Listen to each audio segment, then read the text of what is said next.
Dear friends, घर और kitchen के कामों को आसान करने के लिए आज मैं फिर से हाजिर हूँ कुछ ज़रूरी टिप्स लेके, जो कि आपकी डेली लाइफ में काफ़ी ज़्यादा यूजफुल होने वाले हैं। होपफुली आपको सारे टिप्स आज के पसंद आएंगे। यदि टिप्स आज के पसंद आए तो वीडियो को लाइक कर दीजिएगा। और ये वीडियो मैंने बहुत समय के बाद बनाया है, तो वीडियो यदि पसंद आए, टिप्स पसंद आए तो फिर वीडियो को लाइक करके हमारे चैनल को सब्सक्राइब जरूर कर लीजिएगा। देर न करते हुए शुरू करेंगे आज का फर्स्ट यूजफुल हैक। तो फ्रेंड्स, जैसा कि अभी होली का त्यौहार आया निकल गया, लेकिन जो इस तरह के चिप्स हैं या फिर पापड़ हैं, ये हम सब लोग भूनते ही भूनते हैं, क्योंकि ये जो है ना अभी हमने पूरी साल के लिए स्टोर करके रखे हैं। तो फिर इन्हें भूनना, जब भी हमें भूनना होता है तो बहुत सारे लोग इस तरह से पापड़ को कढ़ाई में डालते हैं या फिर करछी या फिर जो हमारा इस तरह से पकड़ने वाला होता है ना, इस तरह से भूनते हैं। तो इससे क्या होता है कि आपने देखा होगा पापड़ में काफ़ी ज़्यादा तेल रह जाता है। पापड़ कभी कभी जल्दी नहीं पलट पाते हैं, तो भी पापड़ जल भी जाता है, उसका टेस्ट भी बेकार हो जाता है। तो आपको जब भी भूनना है तो आप इस तरह से जो चिमटा होते हैं रोटी सेकने वाला, आप इसे लीजिएगा और इससे भूनिएगा। तो फिर इससे जो इसमें तेल जो रह जाता है ना एब्जॉर्ब, वो बिल्कुल भी नहीं रहेगा। इस तरह से आप हिला के उसे निकाल दीजिएगा। दूसरा ये है, आप जब भी चाहें, आपको लग रहा है कि एक साइड में सिक गया, तुरंत आप चिमटे से बहुत आसानी से पलट सकते हो, क्योंकि जो छुली होती है ना, उससे पलटना इतना ज़्यादा आसान नहीं होता और इससे काफ़ी ज़्यादा आसान होता है। पसंद आई हो टिप तो लाइक कर दीजिएगा।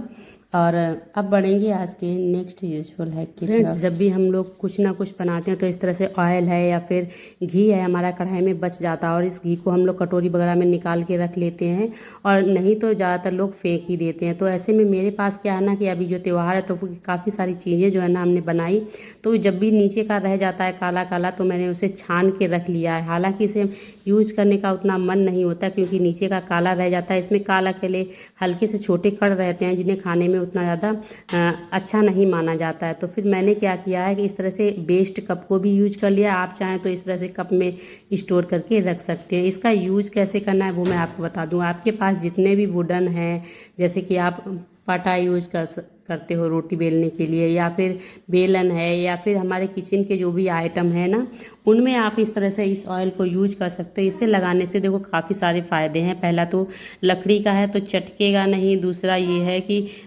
पटा बेलन का ऐसा है ना कि हम दोनों टाइम धुलते हैं पानी से, तो उसमें पानी एब्जॉर्ब होने से लकड़ी ख़राब होने लगती है। तो यदि आपका ऑयल से इस तरह से आप ग्रीसिंग कर देंगे तो इसमें पानी जो है ना वो ज़्यादा एब्जॉर्ब नहीं करेगा, और आपका जो पटा है ना वो काफ़ी लंबे समय तक चलेगा, और इसमें शाइनिंग भी आ जाएगी। क्योंकि यदि ये नहीं लगा होगा तो शाइनिंग इसकी चली जाती है, भद्दे भद्दे से लगते हैं। इसके अलावा हमारे घर में और भी वुडन के फर्नीचर हैं, जैसे स्टूल है, या फिर हमारे पास टेबल है, या फिर बेड है, या ड्रेसिंग टेबल है ना, इन पे भी आप इस ऑयल को हल्का सा कॉटन या फिर मतलब कॉटन का कपड़ा हो, उससे किसी से भी आप बहुत आसानी से इसके ऊपर आप लेयरिंग कर दीजिए, जिससे कि ये भी पानी नहीं एब्जॉर्ब करेगा, इसमें घुन नहीं लगेगा, दीमक नहीं लगेगा। क्योंकि काफ़ी बार लकड़ी में ना दीमक जैसी चीज़ें लग जाती हैं, या फिर ये हमारी लकड़ी जो है ना वो बुरादा जैसा निकलने लगता है, तो वो नहीं होगा। क्योंकि तेल ऑब्जॉर्व होने के बाद ये लकड़ी की लाइफ काफ़ी ज़्यादा बढ़ जाती है।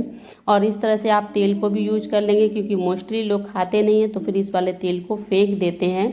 और इसके अलावा आप लोगों ने देखा होगा कि इस ऑयल को मैंने कढ़ाई को सही रखने के लिए भी यूज किया। यदि आपने नहीं देखा तो मेरे पिछले वीडियोज़ में आप देख सकते हो कि लोहे की कढ़ाई को तेल से हम कैसे अच्छे से रख सकते हैं, जिससे कि उसमें जंग भी नहीं लगती है, और भी हमारी कढ़ाई जो है वो बिल्कुल ख़राब नहीं होती। और इसी तरह से आप जैसे प्लास्टिक की आपकी पुरानी कुर्सी है तो उसकी शाइनिंग चली गई, तो आप उस पर भी लगा दीजिएगा, शाइनिंग आ जाती है। और लकड़ी में ये है कि ये ऑयल को एब्जॉर्ब कर लेगा, बिल्कुल भी ऑयल नहीं रहेगा।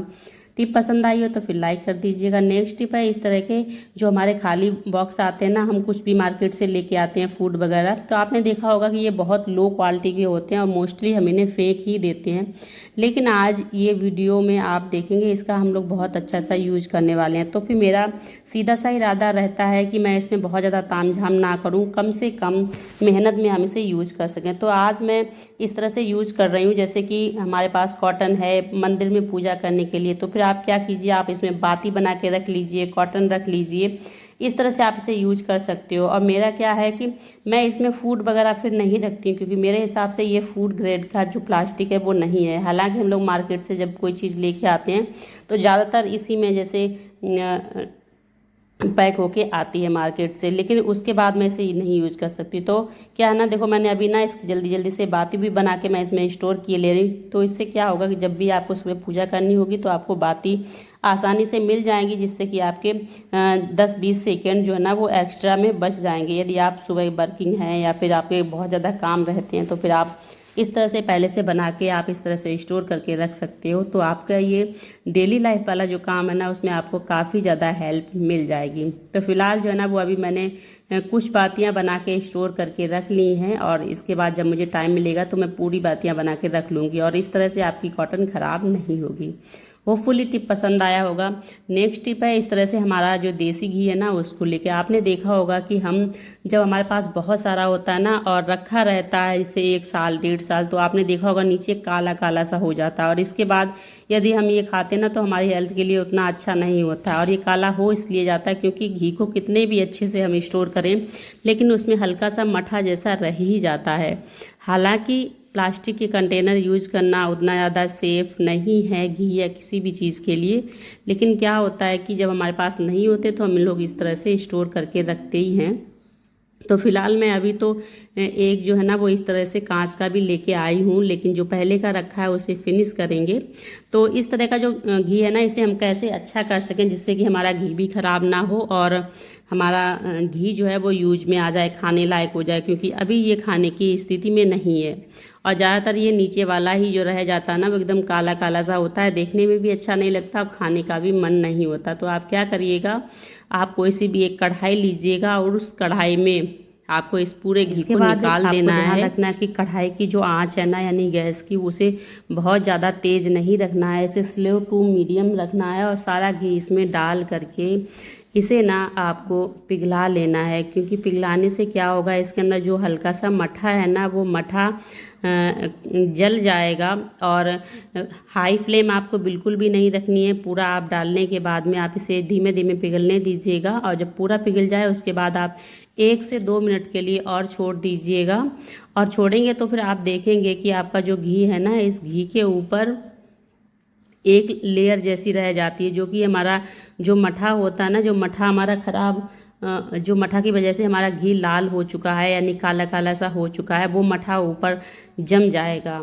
और उसके बाद में आपको क्या करना है, जब घी ठंडा हो जाए तो आराम से आप ना किसी सूती कपड़े की हेल्प से आप इसे छान के किसी भी कंटेनर में कर सकते हो। देख रहे हैं ना अभी ना ऊपर जैसे मठा जैसा स्टोर हो गया, जो मैं भी बता रही थी भाई।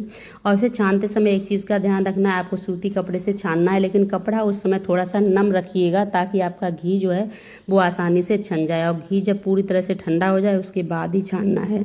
तो होपफुली आपको आज के टिप्स पसंद आए होंगे। यदि टिप्स पसंद आए हों तो वीडियो को लाइक कर दीजिएगा, चैनल पे नए हैं तो सब्सक्राइब कर लीजिएगा, और इसी तरह के वीडियोज़ देखने के लिए आप हमें कमेंट सेक्शन में कमेंट